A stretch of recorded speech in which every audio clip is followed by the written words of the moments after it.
I, 32 never thought I would be writing a post like this. My name is Robert and I am in complete shock about what happened with my fiancée Alana, 29F. We had been dating for a year before I proposed to her. The way we met seemed like destiny at the time. I was at a charity fundraiser that my company sponsored, feeling bored with all the corporate small talk, when I saw her across the room. She was manning the donation booth, passionately explaining the cause to everyone who stopped by. I was instantly drawn to her intelligence and charm. When I walked up to make a donation, we ended up talking for almost an hour. Alana worked as a program coordinator at the nonprofit organization and her enthusiasm for helping others was contagious.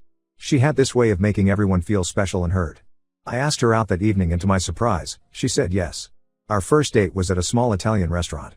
I still remember how nervous I felt, even though I regularly handle million-dollar business deals. There was something about Alana that made me want to impress her. She was different from the women I usually met, who were often more interested in my family's wealth than in me. Our relationship progressed quickly. By the third date, I knew she was special. Within 3 months, we were practically living together, and I officially asked her to move in. My family was surprised at how fast things were moving. My mother especially was concerned, always telling me to take things slow.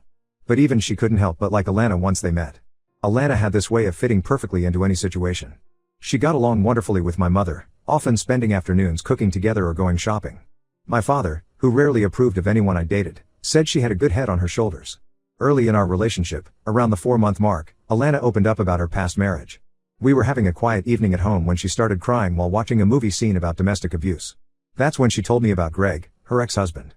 According to her, their marriage had been a nightmare.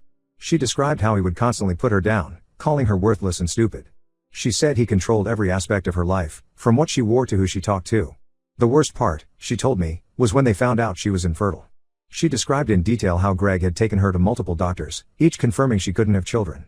According to Alana, Greg became even more abusive after that, blaming her for not being able to give him children. She said he would get drunk and scream at her, calling her defective. The final straw was when he left her for another woman who could have children. I felt horrible hearing about what she went through. When she broke down telling me this story, I held her and promised I would never treat her that way. I come from a well-off family. My grandfather started our business from scratch, and my father expanded it significantly. Now I run most of our operations. We're not billionaires, but we live very comfortably. Alana knew about my background from the start, but she never seemed interested in material things. In fact, she would often refuse expensive gifts, saying she valued our emotional connection more than anything else. When I tried to buy her a designer bag for her birthday, she insisted on a simple leather one instead. This made me respect her even more. After dating for a year, I felt ready to propose. I planned everything carefully, wanting to give her the perfect moment she deserved. I reserved the entire rooftop of her favorite restaurant, had it decorated with her favorite flowers, and hired a string quartet. When I got down on one knee, she started crying before I could even finish asking the question.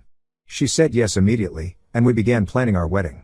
My parents offered to pay for everything, wanting Alana to have her dream wedding. She was overjoyed and threw herself into the planning. She spent hours looking at venues, tasting cakes, and trying on dresses. My mother went with her to all the appointments, and they grew even closer during this time. Everything seemed perfect until last week. I was working from home and needed to print some urgent documents for a meeting. My printer was acting up, so I asked Alana if I could use her laptop to print them through her wireless printer. She said of course. We always used each other's devices freely, having nothing to hide from each other. While looking for the documents folder, I accidentally clicked on an old folder labeled 2021 Memories. What I saw made my blood run cold. There were pictures of Alana with a clear baby bump. She looked happy, standing in what appeared to be a baby shower with friends around her. The timestamp showed the pictures were from 3 years ago. I felt like someone had punched me in the gut. Alana had told me she was infertile, that her ex-husband had left her because of it. But here she was, clearly pregnant in these photos. My hands shaking, I scrolled through more pictures and found ones of her throughout different stages of pregnancy. She looked radiant and happy in all of them, often posing with Greg, who was smiling and had his hands on her belly. My mind was racing with questions. Why would she lie about something so huge? What happened to the baby? Was everything else she told me about her past also a lie? I closed the laptop and tried to act normal when she came home that evening, but inside I was devastated. That night, I barely slept. I kept thinking about those pictures and all the times Alana had talked about her infertility. She would get emotional whenever we saw babies or pregnant women, saying how she wished she could experience motherhood. Sometimes she would cry after visiting friends who had just had babies, and I would comfort her, feeling helpless that I couldn't fix this for her. Now I felt sick thinking about how she had manipulated my emotions. The next morning, I decided I needed to know the truth. I couldn't confront Alana yet, I needed proof first. I had Greg's full name from our marriage license application where Alana had to list her previous marriage. It wasn't hard to find him on social media. What I found shattered any remaining doubt I had about Alana's deception. Update 1. After finding those pictures on Alana's laptop, I spent hours going through Greg's social media profiles. Initially, his Facebook showed only public photos, but I sent him a friend request hoping to see more. To my surprise, he accepted it within an hour. That's when I saw something that made my stomach turn: recent pictures of him with a little girl who looked exactly like Alana. The girl appeared to be around 3 years old, with Alana's exact same dimples and eyes. I went through his entire profile, post by post. There were pictures of him taking the little girl to parks, celebrating her birthdays, and doing normal father-daughter activities. In every photo, they both looked happy. There was no sign of the abusive monster Alana had described. In fact, his friends' comments on these photos praised him for being such a devoted single father. I found myself getting angry looking at these photos. Here was a child, clearly Alana's daughter, living life without her mother, while Alana played the victim about being infertile. It made me sick thinking about all the times she had cried about not being able to have children, knowing she had abandoned her own child. I gathered my courage and messaged Greg. I kept it simple. Hi Greg, my name is Robert. I'm Alana's fiancé, or at least I was until I found some old photos. I think we need to talk. He responded within minutes, saying he had been wondering when someone would finally discover the truth. We agreed to meet the next day at a coffee shop in his town, about 2 hours away from where I lived.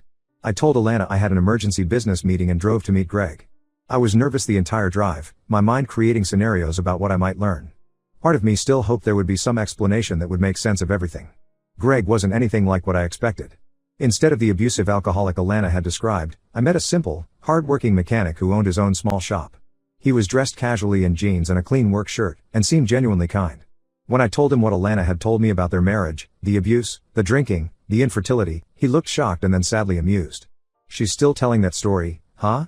he said, pulling out his phone. He showed me pictures of their daughter Emma, now 3.5 years old. He had full custody because Alana had walked out on them when Emma was just 6 months old. According to Greg, their marriage had been happy at first, but Alana had grown increasingly dissatisfied with their modest lifestyle.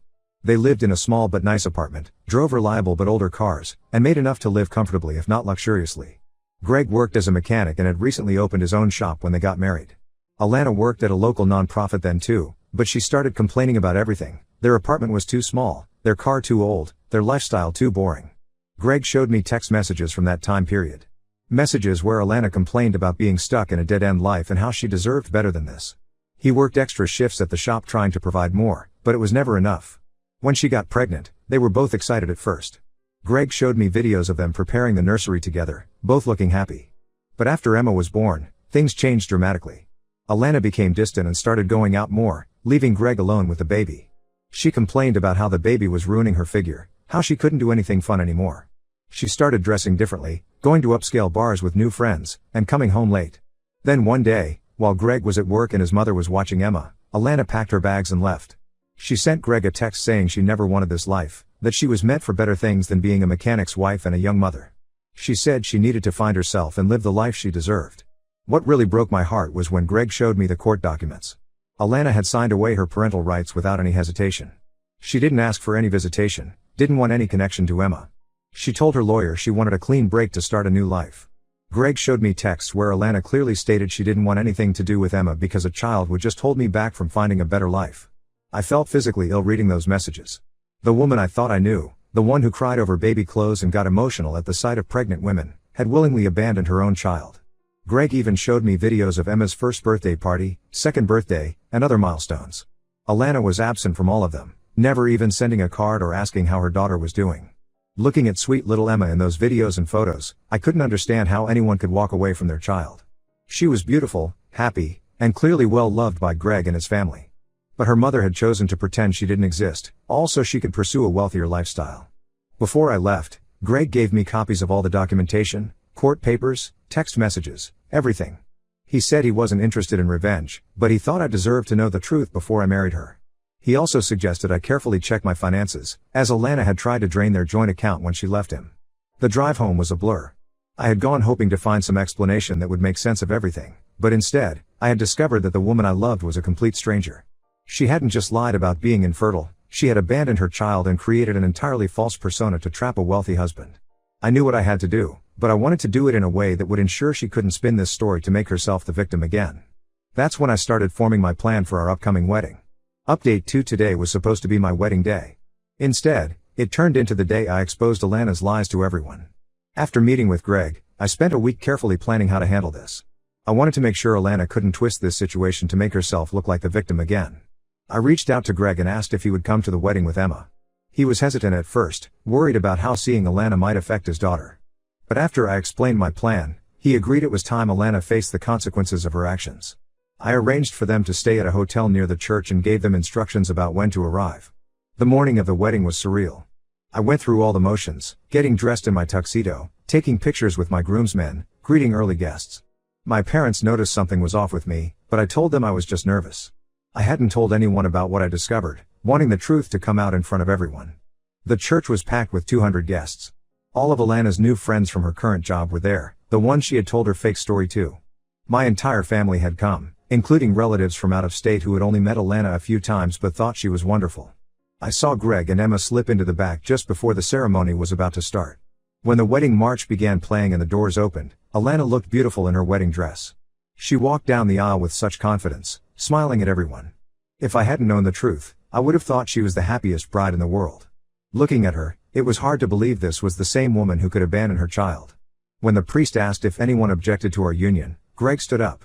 Alana's face went white when she saw him. But what really made her freeze was seeing Emma standing next to him in her little blue dress. Several guests gasped, probably noting the striking resemblance between Alana and Emma. Greg spoke clearly, his voice echoing in the church. He introduced himself as Alana's ex-husband and told everyone how she had abandoned their daughter for a chance at a wealthy lifestyle. The look of panic on Alana's face was unforgettable. She tried to run, but I grabbed her arm and said loudly that everyone deserved to hear the truth. Greg had brought copies of everything he had shown me. He read out some of Alana's old messages where she explicitly stated she was leaving because she wanted to marry someone rich. He showed everyone pictures of Alana with Emma as a newborn, proving she had lied about being infertile. My mother, sitting in the front row, looked horrified as she realized all those times she had comforted Alana about not being able to have children had been based on lies. Alana finally broke down in tears, but they weren't the same convincing tears I had seen before when she told me about her supposed infertility. These were tears of humiliation and anger at being caught. Through her sobs, she finally admitted everything. She confessed to leaving Greg and Emma because she wanted a more luxurious life. She said she made up the abuse story because she thought no one would accept her if they knew she had abandoned her child. I announced to everyone that the wedding was cancelled. My mother, who had grown so close to Alana, was crying as she walked up to hug Emma. My father, always the practical one, helped Greg document everything in case Alana tried to spin another story later. Several of Alana's friends from her current job looked disgusted, probably realizing all the sympathy they had given her was based on lies. Alana tried to approach me one last time, saying she really did love me and that she could explain everything. I coldly told her that someone who could abandon their own child wasn't capable of real love. She fled the church in tears while her bridesmaids stood there in shock. I stayed behind to apologize to all our guests for the scene, but most of them were supportive, saying I had dodged a bullet. My parents took care of informing the reception venue and other vendors about the cancellation. Greg and Emma stayed for a while, and seeing my mother dote on Emma made me realize that some good had come from this horrible situation. That little girl would now have more people in her life who cared about her. Update 3: Life has changed dramatically in the past 6 months. After the wedding disaster, my parents helped me deal with all the cancellations and vendor refunds. Most vendors were surprisingly understanding when they heard what happened. I lost some deposit money, but considering what I almost got myself into, it was a small price to pay. Alana tried to contact me multiple times in the weeks following the failed wedding. She sent long emails explaining how she had changed and how abandoning Emma was her biggest regret. She claimed she was young and stupid then, and that meeting me had made her want to be a better person. I didn't respond to any of these messages. Then she started showing up at places she knew I frequented, my favorite coffee shop, my gym, even my office building. Security had to escort her out twice. Her final attempt to contact me was through her mother, who I had never met during our relationship. The woman called me crying, saying Alana was devastated and had moved back home. She tried to explain that Alana had suffered from postpartum depression after Emma's birth, which was why she left.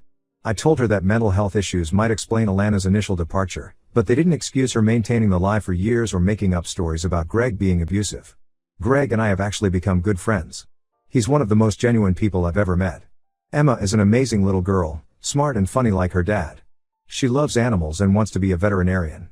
My family, especially my mother, has unofficially adopted Emma as their granddaughter.